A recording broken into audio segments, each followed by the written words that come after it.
Now we're going to talk about ending the tenancy and ending Chapter 7 finally.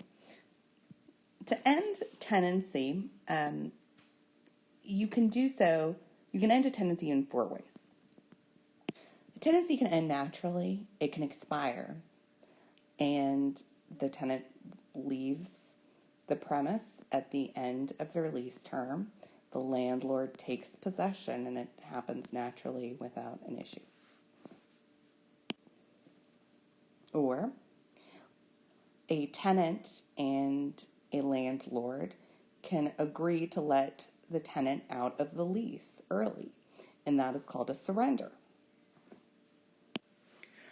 But let's say that the tenant leaves the property early before the lease expires and stops paying rent. What rights would the landlord have in such a case? Well, if a tenant vacates the premises and stops paying rent before the end of the lease term, it is called abandonment.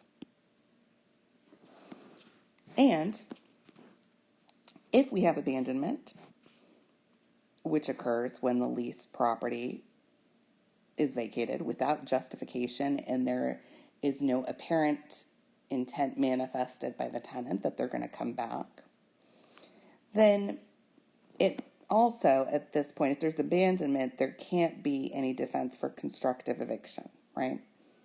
Because if there is a defense for constructive eviction, then we don't have abandonment. Let's say we do have abandonment, though. What can the landlord do? Well, the landlord can sue for all the rent that it's due. They can terminate the lease and find a new tenant. They can mitigate the damages by finding a new tenant, and then also sue the tenant for rent. Now, when the landlord sues the tenant for rent, all they can recover is the balance of the rent. So they take the money that they made, the profit from re-letting the place to somebody else, and they subtract the rent that would have been owed, and that is what they can collect from the tenant.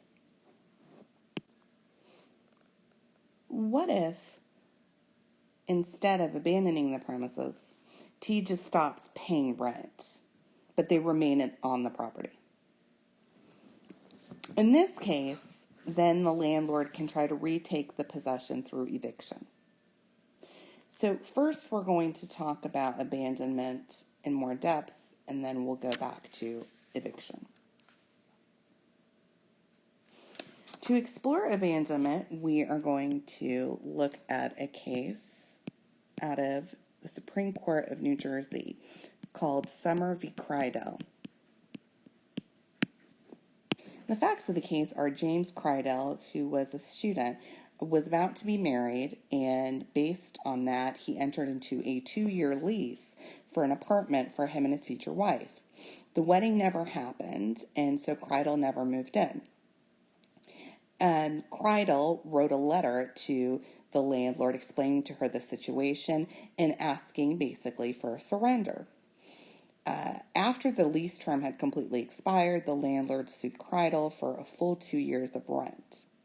And this is the ensuing litigation.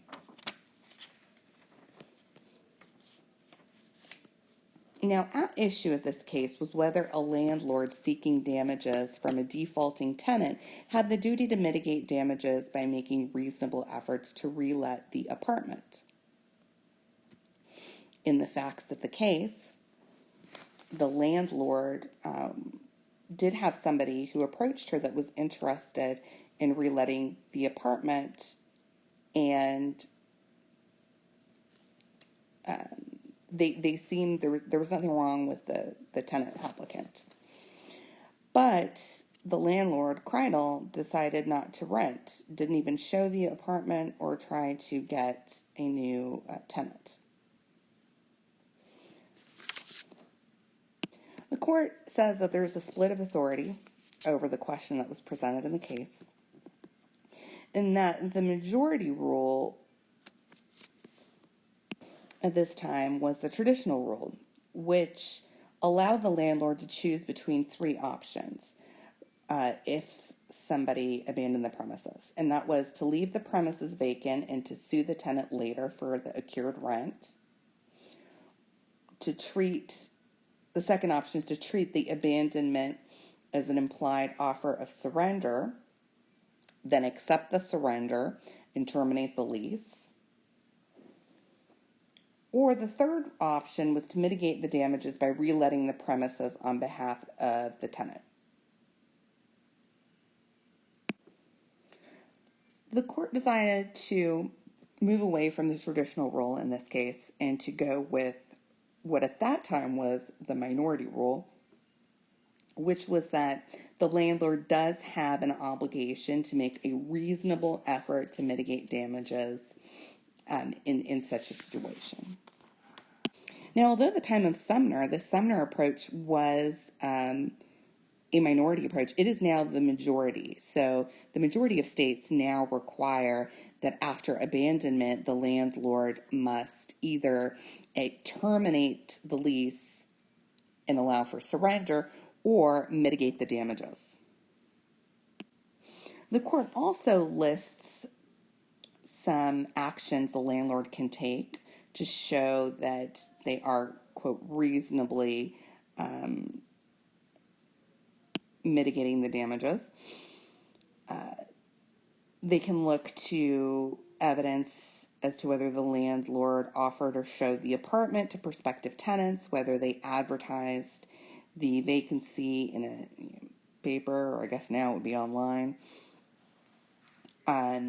A tenant, if they wanted to show that the landlord did not make reasonable efforts to mitigate, a tenant could show them that they presented the landlord with a suitable tenant and the landlord rejected that tenant. But the court also says that what is a reasonable effort to mitigate must be judged on its own facts. So it is a factual analysis, a case-by-case factual analysis. Let's do some mitigation hypotheticals. Tenant T enters into a 2-year lease with landlord L for a studio apartment on the 4th floor of L's 20-unit complex, agreeing to pay rent of $1,000 each month. 1 year later, T abandons the apartment. Under the Summer Standard, has the landlord L acted properly to mitigate her damages in the following situations? And make sure to explain why. The first situation is one where L places an ad in the local newspaper to rent her vacant studio apartment. When you visits in response to the ad, L first shows you the other vacant studios in the complex, leaving T's unit for last. Has L acted properly in mitigating her damages? No, the landlord did not act properly. Summer requires that the landlord treat a unit, quote, as if it were one of his vacant stock. This means that the landlord must treat the vacant property the same as any of his other vacant units and use the same level of diligence. And by showing the unit last, L makes it less likely that a prospective tenant would lease it, and that is not treating it as if it is any one of his vacant stock. Number 2, L puts a sign in the window of T's unit. The sign is 2 feet tall and 3 feet wide, and it reads, "For rent, call 851-0341. No one comes to look at T's unit. Has the landlord acted properly to mitigate her damages?" This question is a little misleading, but the answer is no, the landlord has not acted properly. Although the landlord did put a sign in the window, they haven't met the Summer Standard, because the Summer Standard requires, if you look at page 516, that the landlord personally or through an agency offer or show the apartment to any prospective tenants or advertise it in a local newspaper.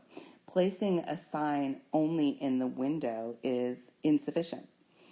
I'm sure it would be difficult to see from the street level, and that is not equivalent to putting an advertisement in a newspaper. just going to read this last hypothetical to you on page 3, but if you need to take a look at it, it is on page 518, so feel free to pause the video and pull out your book. The landlord hires a real estate broker to find tenants for all of her vacant apartments, including T's unit. The broker finds V, who wants to rent T's apartment. V offers to pay a rent of $900 per month. L refuses. Was L's refusal proper? Well, let's look at the previous lease terms. T had agreed to pay $1,000 per month for the studio apartment. So now, do you think the landlord's behavior was proper? It was absolutely proper. Yes, it was. L retained a real estate broker to find tenants, and that is a commercially reasonable method for renting an apartment.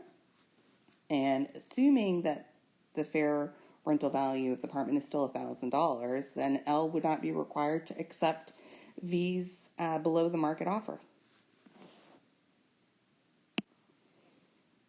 And with that, that's it for abandonment.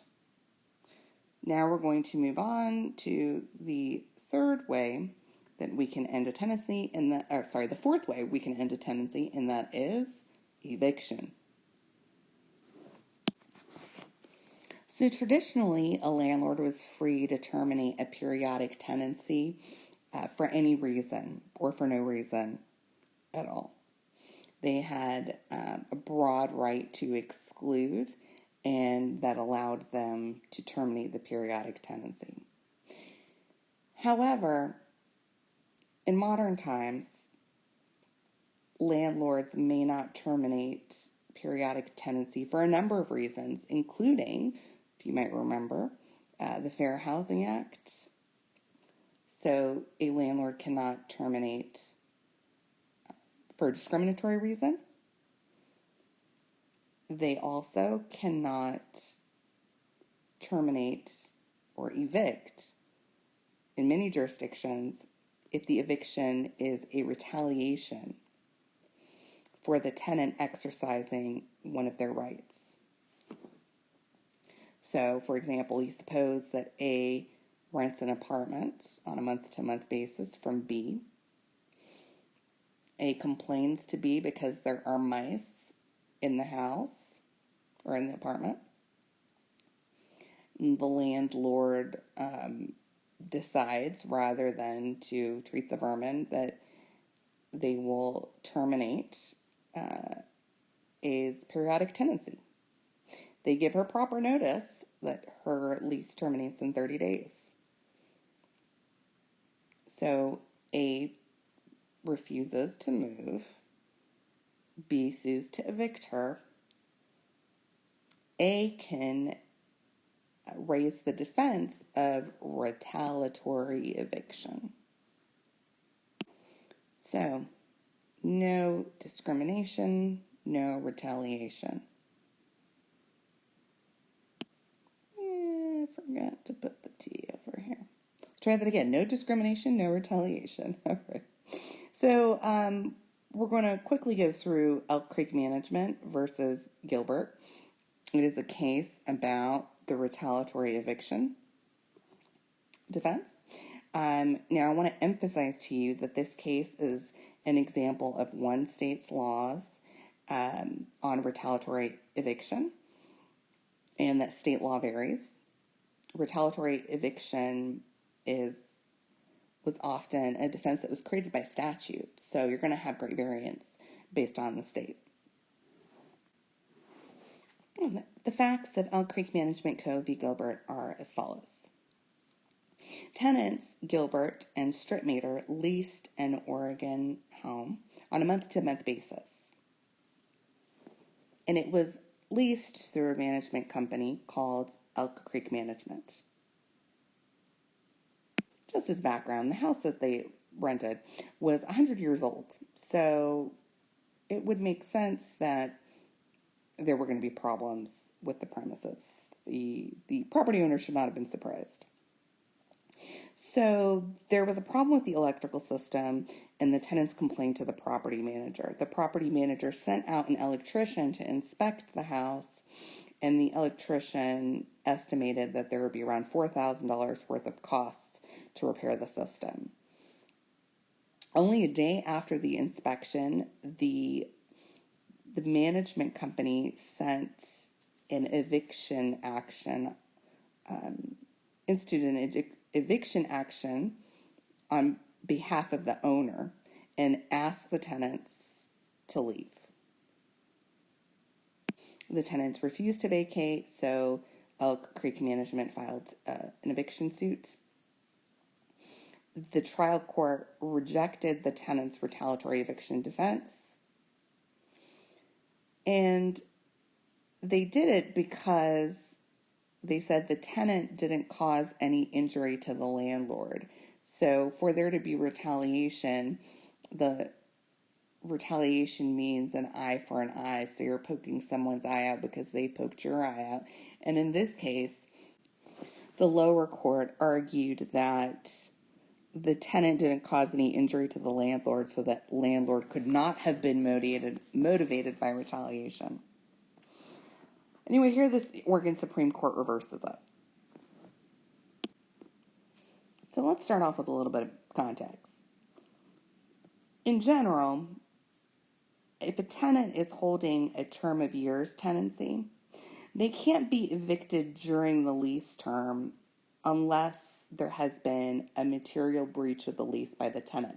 So if you have a year lease for an apartment, the landlord can't evict you within that year lease unless you materially breached your lease.